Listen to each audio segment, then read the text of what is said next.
We begin today the Gemara right at the beginning of Daf Nun Hey Amud Aleph. The Gemara here is going to continue with a Mishnah from Masechta Shkolim in relation to what we learned before in the Mishnah, the Machlokes of Rab Meir and Rab Yehuda, when a person is Mekadesh a woman with Hektish.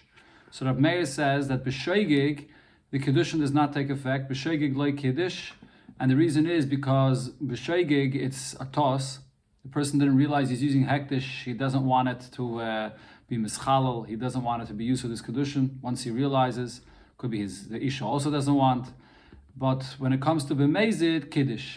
And the point here is, the Gemara explained before, according to Rabbi Yochanan and other Amirayim, that Rab Meir holds that when you're mechalal, or when you use that is hektish b'mezid, it becomes mechulal, it loses its kedusha, you take it out of hektish, and so therefore over here, the Kidushin could take effect now with this money. That's Rab Meir. Rabbi Yehuda said the opposite. B'Shoigig Kiddush, when you use something from Hektish B'Shoigig, that's when the din of Me'ila is, and that's when it goes out of Hektish, and that's when the Kidushin could take effect. But B'Mezid, it doesn't leave the status of Hektish and Lei Kiddush. The Kidushin does not take effect. That was the two opinions, was explained before in the Gemara here. Now, in connection to this, the Gemara is going to discuss the Pshat in this Mishnah in Shkolim. Tanan also we learned in the Mishnah in Shkolim. Behemish nimtzas Yerushalayim lemigdal eder. A behemah that was found lost in the area of Yerushalayim, from outside the city of Yerushalayim to the area of Migdal Eder, which is a certain proximity close to Yerushalayim. Ukemidasa, in that same amount of closeness to Yerushalayim, l'chol ruach. A behemah that's found on any of the sides of Yerushalayim. So now a behemah that's found in this area, we consider it to probably be a carbon because Roiv Behemis in this area of Yerushalayim wore karbonis. So, but now the question is, which carbon is it? So we have to look what kind of behemoth was found, and for what kind of a carbon would it be fit for? Zecharim oilis. If the behemoth that you found was charim, so then that's a carbon oila, because a zachar is fit for a carbon oila. Nekevais, if what you found was nekevais, then zivchi shlamim. Then it means that this is a carbon of a shlomim, because a carbon oila cannot be brought as from an akeva, that is. Okay, now that's the Mishnah. Now first the Gemara clarifies one point here regarding the zecharim. Ela zecharim oileisu dahava zivche shlomim loihava. Is this true that an animal which is a zachar, so it can only be brought as a oila, but it cannot be brought as a shlomim at all? A carbon shlamim could be brought, either one. Carbon shlamim could be brought in a keva or a zachar. So if you find this animal as a zachar, isn't there a suffix over here? How could you say that you can bring this animal itself as a carbon oila? There's a suffix if it's a oila or a shlamim. And says the Gemara, Amar Rabbi Ishia explains that what we're speaking about over here is we're not going to be makriv this behemoth itself as the carbon oila, because we don't know it's an oila. But rather, what does this person want to do when he found this animal? What this is speaking about is that you're going to be mechalal this animal on monies, and then from that money go and buy the carbon that this animal would have been, or possibly it was. So we're not bringing this animal itself, though. That's the point.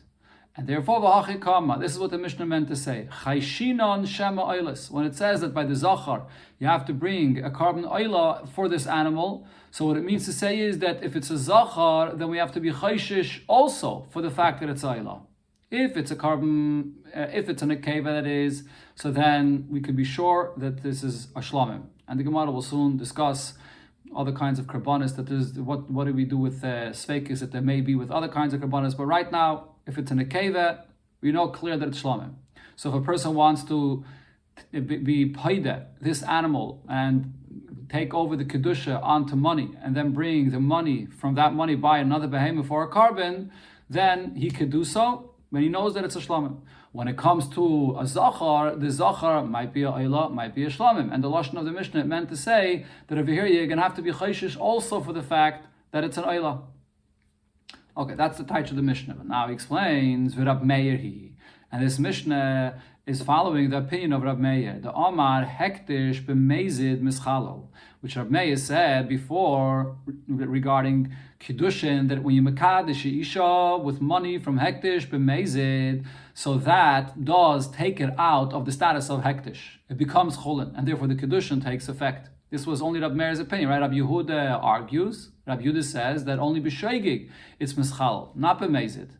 So according to Rab Meir, that you can be mechal b'mezid. So over here as well, he can take this animal and he can be mechalal it on the money instead of it, that the money should become, the kedusha should go into the money. And now what he's going to do is, he's going to make a condition regarding the zachar. He's going to have to bring the carbon either for al ayla or for shlamim, because it could be either one. And what he does is, either he brings the ayla, and this is the ayla that it now became kaddish from this animal, or he has a shlamim as well. And then the shlamim that he would bring would just be a shlamim as an adava, or the opposite. Maybe the shlamim that he's bringing is for this animal here, and then the ayla that he would be bringing would just be an adava.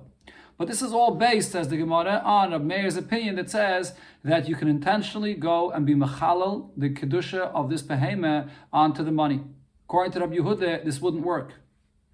The Gemara asks on this, even according to Rab Meir, that says b'mezid you could be mechalal, if the person intentionally could go and use the money for hektish and put it on something and then be mechalit, and therefore the kedusha of this behemah could go on the money. But over here, this is different than the case that we spoke about in the Mishnah. In the Mishnah, we were speaking about hektish, which is bedek habayis. That's hektish that's used, the value of it is used for the hektish and for bedek habayis, but there's no kedusha on the actual body of the item or the money itself. But over here we're talking about a carbon. Carbon is a different story. So the Gemara asks, so kedusha is haguf, mim is chalal. Can you take a behemoth which is designated for a carbon and it has a kedusha on the guf itself, or the mizbeach? It is brought on the mizbeach itself, not the value of it is used for something. Is it possible to be mechalit, to remove its sanctity, and then put it onto money, and then you'll bring with this condition, whether a ayla or a shlamim, even according to Rab Meir? Could this be done if there's no mum in this animal?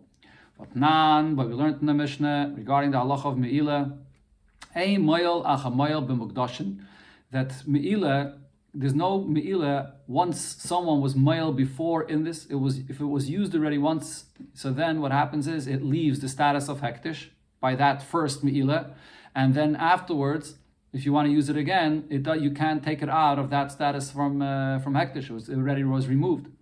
Ela b'behemeh or b'klishares polvad. The only time where there is a me'ilah again and again, that would be a behemoth for a carbon. So because it's roi for a carbon, even if someone used it once, it does not go out from the status of hektish. And also klisharis. Klisharis has the kedushas haguf on it.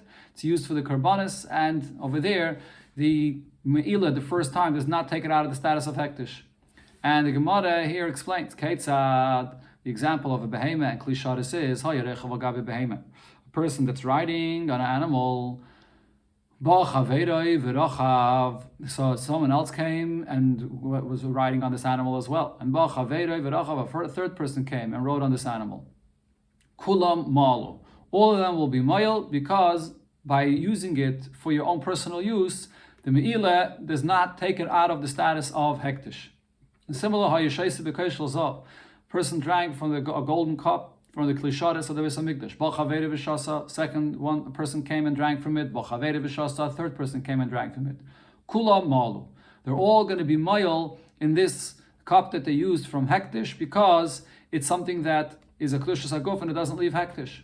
So the Gemara's question is, so even according to Rab Meir that says that b'mezid you can intentionally go and take away the kedusha by using it for chulin, you can take away the kedusha from it, but that's not if it's kedushas haguf. Answers the Gemara, no, actually, Hahi Rabbi Yehudihi. This Mishnah that we just said, that you can't take it out from the Kedusha of hektish once it has Kedushas haguf, that's only according to the opinion of Rabbi Yehuda. That Mishnah there is talking about Rabbi Yehuda's opinion, as Rashi says, that we see over there, that it's talking about a person that was moyel b'shoigig. That's what the halacha of ein moyel acha moyel applies to. And according to Rabbi Yehuda, the me'ilah takes effect b'shoigig. And regarding that, he's saying that when it comes to an animal which is kedushas haguf, you can't take off the kedusha from it, and therefore there will be me'ilah even afterwards. Rab Meir. And over here, though, this Mishnah in Masechta Shkolim that we began with, that's going according to the opinion of Rab Meir. Rab Meir holds that even something which has kedushas haguf, you can intentionally go and take off the kedusha of it if you use it for yourself, and then the money becomes hektish, and you'll bring a carbon on that. So Rab Meir's opinion, he actually argues on Rab Yehuda in 2 points. First of all, regarding being mechalal when it's done b'mezid, and second of all, that this could be done even with a carbon which is kedushas haguf. And that's the pshat in the Mishnah of Meila. But the Gemara asks on this, why would we say that Rab Yehuda argues on the second point? Mit Rab Yehuda nishma le Rab Meir. Shouldn't we understand from Rab Yehuda's opinion what Rab Meir himself holds? La vam Rab Yehuda, didn't Rab Yehuda say hektish b'sheigig mischalo, that a person that uses hektish b'sheigig, the meila, that itself takes away the kedusha of it, and now there's a din of meila, but it's a hektish b'sheigig, but it's not only the hektish of kedushas domim. If you have something that belongs to hektish for bedek abayis, but a kedushas hagof loy mischalo, but an animal, a carbon on mizbeach, that you cannot take away its kedusha even if the person was moil in it and used it b'sheigig. That's what Rabbi Yehuda said. So Rab Meir nami. So seemingly, as far as this point is concerned, there's no reason to say that Rab Meir argues with Rabbi Yehuda. Rab Meir should hold the same, that alpha gav, the hektish, b'mezid mischalo. Yet there is one detail that Rab Meir argued, that you can take away the kedusha of the hektish not only by using it b'sheigig, but when you used it intentionally, it also takes away the kedusha of hektish. But kedusha saguf loy mischala. But if it's an animal which is for a carbon, so then the kedusha should not be removed even by using it b'mezid. There's no reason to say that Rabbi Yehuda argues on this point. He's only arguing regarding mezid versus sheigig, but not whether you can remove the kedusha from a behemoth which is a carbon, which is kedusha saguf. So the Gemara answers actually that it's logical to say that Rab Meir would argue even regarding this point, regarding Kidushin Saguf. And the reason is, when a person is using something from hektish, b'shegeg, so he's obviously not having any intention to take it out to chulin. He doesn't even realize it's hektish. Over there, though, there's the din of mi'ila. There's Gzeres HaKosov that says that if you used it, even unintentionally, it loses its kedusha, it goes out to chulin, and you have to pay back, and there all the halachas of mi'ila apply. But because this is all a chiddush and Gzeres HaKosov, the person didn't have the intention to do this, so therefore there's a limitation to this. That chiddush, that Gzeres HaKosov, is only regarding something that has kedushas damim, just the value of it, used for the Beis HaMikdash, for Bedek HaBayis, but not Kidushin Saguf. By Kidushin Saguf, it's not going to take it out into chulin. But over here though, according to Rab Meir, that argues and says that a person, by intentionally using it for chulin, so his intention takes it out into chulin. So this is not Gzeres HaKosov. It says this in the pasuk. Rab Meir learns this out from a pasuk, but here it makes sense. It's more logical that it's a stronger koyach that takes it out to chulin. He's stealing it, he's using it intentionally from hektish, and therefore goes out into chulin. So kamachaven lafukayinu l'chulin. So he's having kavanah to take it out to chulin. So therefore over here, Rab Meir I will argue on a second point that not only b'mezid you can take it out to chulin, but also that it works even for a behemoth which has the kedusha, the mizbeach, a kedusha saguf, and therefore that's the pshat, the Mishnah of Shkolim, that he can take this behemoth and remove its kedusha and put it onto money, and that money you'll bring as a carbon instead of it. Well, the Gemara still asks another question here on this. How do we know that according to Rab Meir this would work? When did we hear that Rab Meir said this? The Kachi Kachim. Only regarding Kachi Kachim. And the term Kachi Kachim over here actually means, she explains, both regarding things that belong to Hektish, the Bedek HaBayis, for the Beis HaMikdash, not for the Mizbeach. And the Gemara is calling that Kachi Kachim because there's no personal use in this, nothing. It's completely for the Beis HaMikdash, similar to actual Kachi Kachim that are totally ligavoya, totally for the Mizbeach, and the owner doesn't get to eat it. It's not anything for the person. It's a higher level of Kedusha. That's the expression of Kachi Kachim here. So maybe there, Rab Meir holds that if a person is going and stealing Kachi Kachim, he's taking and disgracing Kedusha of such a high level and intentionally using it for himself, over there, what would happen is, he takes it out of, it becomes chulin, and intentionally, so on. But the Kachim Kalim, Mishametle. But regarding Kachim Kalim, if it's an animal over here that was found, and it's possible that it's a carbon shlomim, which is only Kachim Kalim, how do you know that according to Rab Meir, if the person intentionally wants to remove its kedusha, that it would work? maybe over here in this case, Rab Meir would hold that you can't remove the Kedusha from it. So the Gemara says, actually, the Svara is the opposite. It's a Kal V'Chomer. And that is, the Gemara says, second, Amalei Hahu Merabanan V'Rab Yaakov Shmei. So one of the Rabbanan, Rab Yaakov, he said, no, Kal V'Chomer. It's a Kal V'Chomer. If Kotche Kotchem is Chalalim, if you have something which is Kotche Kotchem. And nevertheless, such a strong Kedusha, the person has a koyach to take it out of hektish through his intentional action, to steal and to use it for himself. Kotchem Kalam like Kol Shekain. So over here, this animal that may be Kotchem Kalam, a carbon shlamim, it's on a lower level of Kedusha, definitely he has the power to remove the status of hektish that it has. The Gemara brings a source from this from another place. Itmanami Omer Rab Chome bar Akiva Omer Rab Yesi bar Chanina Omer Hay Rab Meir. Rab Meir used to say, Hektish b'mezid mischalal. Hektish, which is used intentionally, so b'mezid, it loses its kedusha of hektish. B'sheigig ei mischalal. But if you use something from hektish b'sheigig, it does not lose its status of hektish, since it was unintentional, as we had before regarding Kidushin, regarding a sale. The whole thing is a toss. He didn't want it to go out from hektish. It does not leave the status of hektish. And then over here, he said, Rab Meir would say clearly, this is true by echad kotche kotchem ve'echad kotchem kalam. It's true by kotche kotchem and by kotchem kalam as well. Kal v'chomer, and this is a kal v'chomer. Kotche kotchem is chalim. If a person's intentional action could take it out of its kedusha, when it's kotche kotchem kalam like kol shekain. Most definitely, when it comes to kotchem kalam, that you could take it out of its status of kedusha. So that's, again, this is the pshat here in the Mishnah of Shkolim, where it says this halacha that the person can then remove its kedusha and put it onto money. He uses his behemoth that he found for himself, and then he takes responsibility for it by putting the kedusha on another animal, and he brings it for whatever carbon it's supposed to be. This was the explanation that Rabbi Oishia said in that Mishnah. Now, this the Gemara says, Toy, but Rabbi Yochanan wondered on this that Rabbi Oishia said, because there's still a problem here.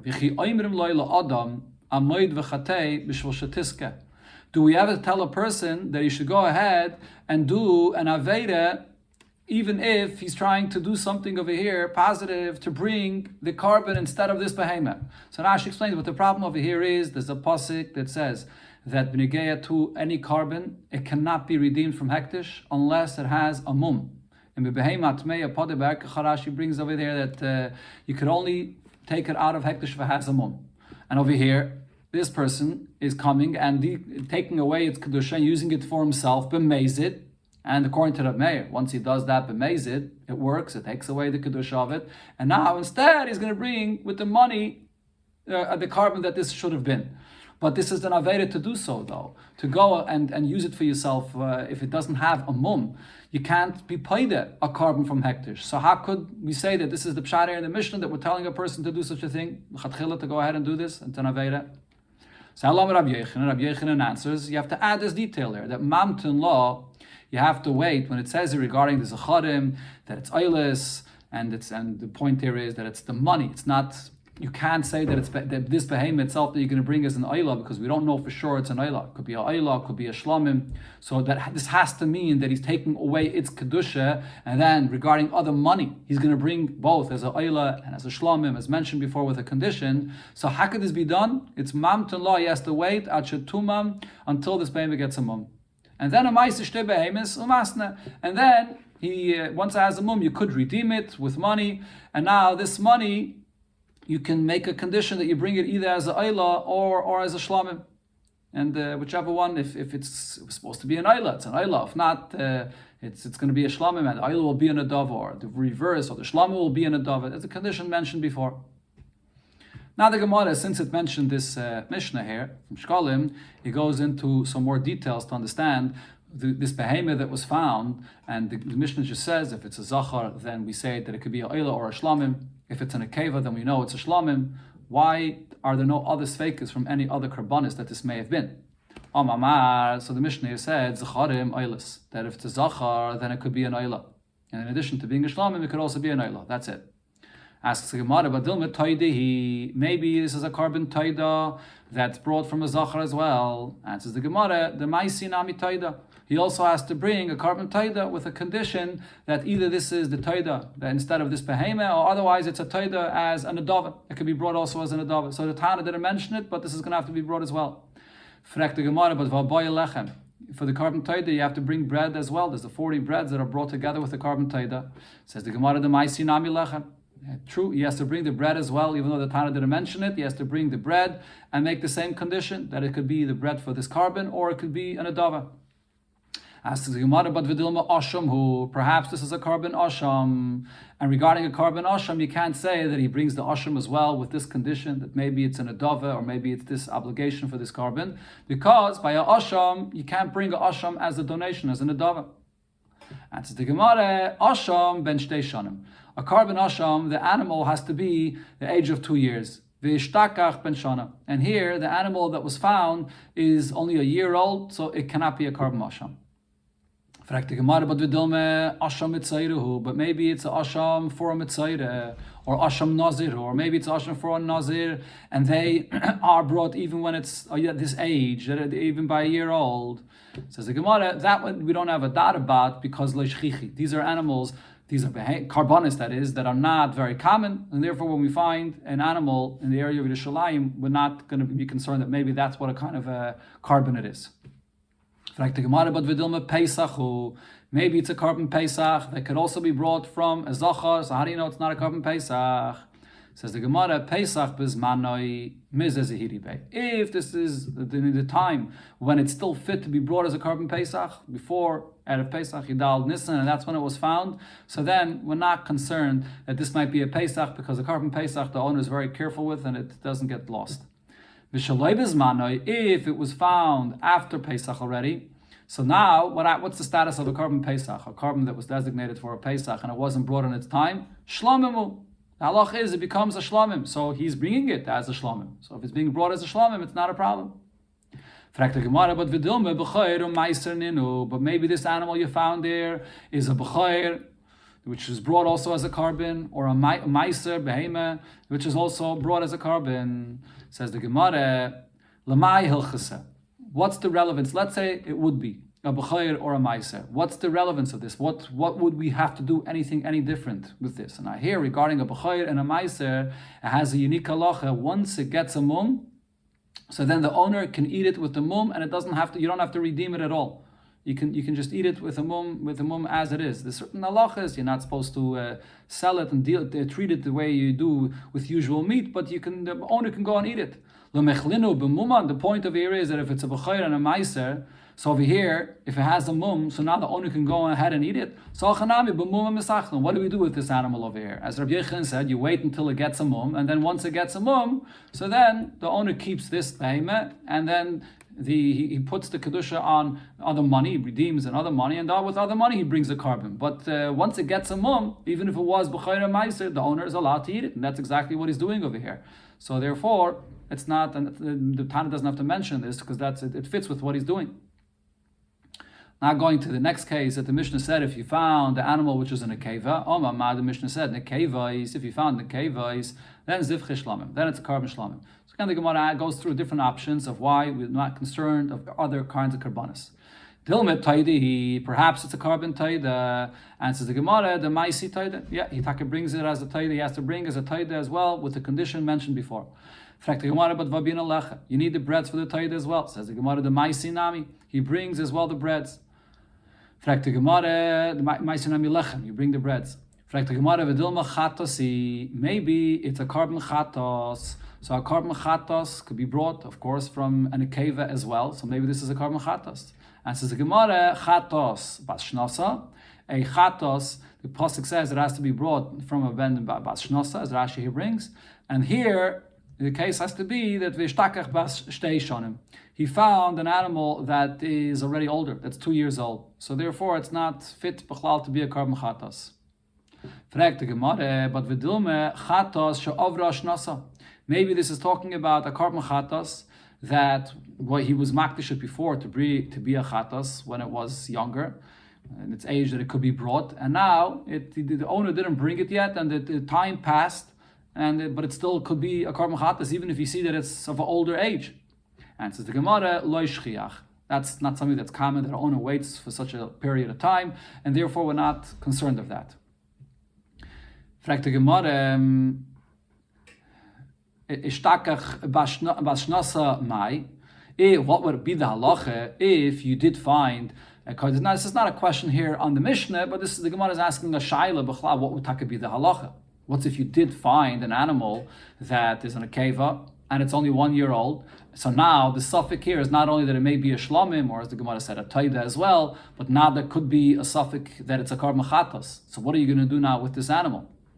Now, as we'll see, the Gemara asks this specifically regarding a karban chatos, because by a karban chatos, there's really nothing you can do with it. Once it's found as a karban chatos. Okay, let's see here. The Gemara answers. So Tanya Chananya ben Chachinoy. Chananya ben Chachinoy said, what do you do with this animal that is age that it could be a chatos?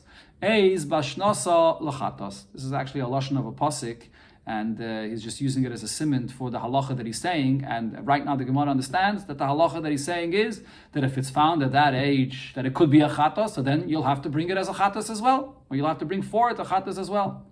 But the Gemara right away asks on this that for a chatos that's not possible. Lachatos al kedaitach. Do you bring chatos for this? But you can't be makriv a chatos, and the reason is because by a chatos the halacha is that once it gets lost and you don't know what it is and there's a suffix about it, so this is a chatos that's not roy to be makriv, and all that you can do with it is you have to let it die. As Rashi brings, there's a halacha about the karban chatos. There's 5 cases. If the owner dies, different cases where the chatos, you can't bring it as a karban and you can't do anything with it. You just leave it to die. So over here as well, how could the Chananya ben Chachinoi say that it can be brought as a chatos as well? So the Gemara answers, Elama Abaye. Abaye says that what he meant to say is kechatos, that if it's the age that it could be a chatos, then you have to treat it like a karban chatos. Kainsa lekipa, you have to bring it into a small room that's designated for this, and there you let it be there without any food. V'himesa me'elau, and you're going to have to leave it to die. This is the conclusion of the pshat in this Mishnah, Masechta Shkalim.